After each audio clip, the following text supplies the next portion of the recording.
Hi guys, my name is David and welcome back to episode 7 of Grimm Tuesdays.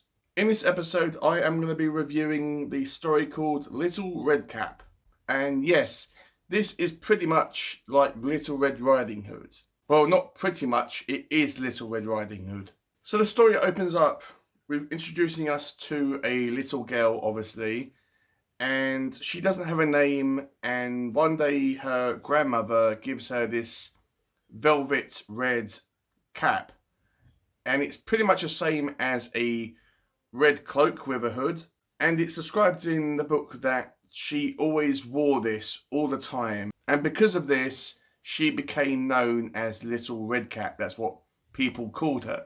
So shortly after this, her mother tells her that, look, your grandmother, the same grandmother who gave her her little red cap, she tells her that her grandmother is feeling very unwell, and she gives her some meat and some wine, and she says, look, take this stuff and go to your grandmother's house and try to cheer her up.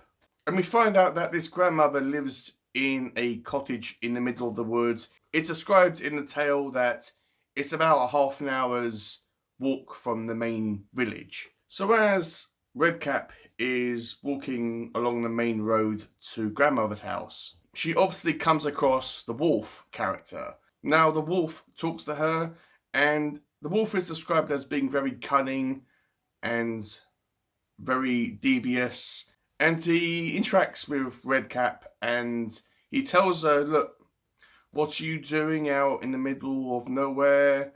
And she says, oh, I'm just going to go and visit my grandmother. She's not feeling very well. And the wolf basically thinks in his mind, oh, I would really like to eat this little girl and the grandmother. Although it's described that, although I think that he prefers to eat Little Red Cap over the old woman, because he thinks that the little girl is going to be more tasty, I suppose. And he tells Redcap that, look, there are all these nice flowers around. Why don't you go around and explore and pick some nice flowers for your grandmother? I'm sure she'll find it really, really nice, and it'll be a nice gesture.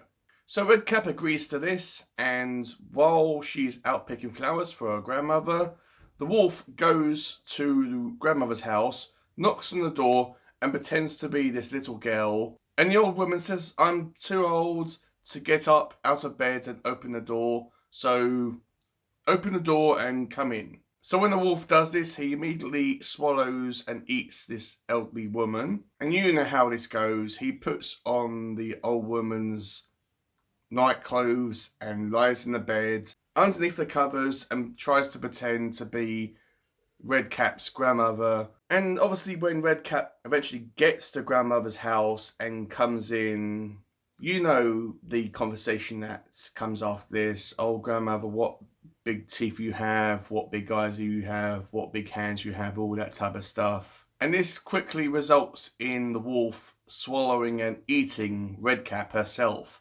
Yes, our leading lady dies in this book. And then shortly after this, a huntsman who is just casually walking past the house, or the cottage rather, overhears the wolf growling or making noise, and he goes in to investigate, and he sees the wolf, and he knows that the wolf has killed the grandmother and Little Red Cap as well. So he gets out his gun and shoots the wolf. It's at this point in the story which it gets very unusual. It kind of deviates from the main storyline a little bit. And this is, I suppose, about how gossip got round in the village. The villagers were like spreading rumours around saying, oh, this is what happened, or no, this is what really happened. But it's described by the villagers that the wolf was tricked by Little Red Cap and the grandmother, and they both went into the cottage and locked themselves in and pretended not to be there when the wolf came knocking. So the wolf climbed up on the roof and it fell and it drowned in a massive tub of water. Not entirely sure why the brothers decided to do this conflicting story. I was thinking that maybe after the huntsman killed the wolf, it was going to be something really horrific. They were going to maybe like cut open the wolf and the body of the little girl and the old woman were going to come out of the wolf's stomach or whatever. Something really gruesome like that, but it didn't really go there. It was a very, I don't really want to say charming story because both the female roles in it die. But it's a story that we are all familiar with. Even if we haven't read Little Red Riding Hood, we know the story or variations of it. I do not know how this differs between the watered down version and what they changed in it. Maybe Little Red Cap didn't get eaten. It was a good and comfortable story to read. I'm really enjoying going through these fairy tales by the brothers, as they're really simple and easy to read. I mean, let me know if you ever read this as a child.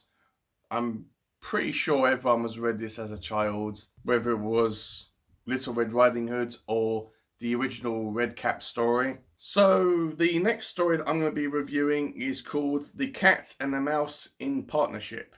So that's all I had to say really, guys. So with all that out of the way, have a great day, read some awesome books, and I will see you all in my next video.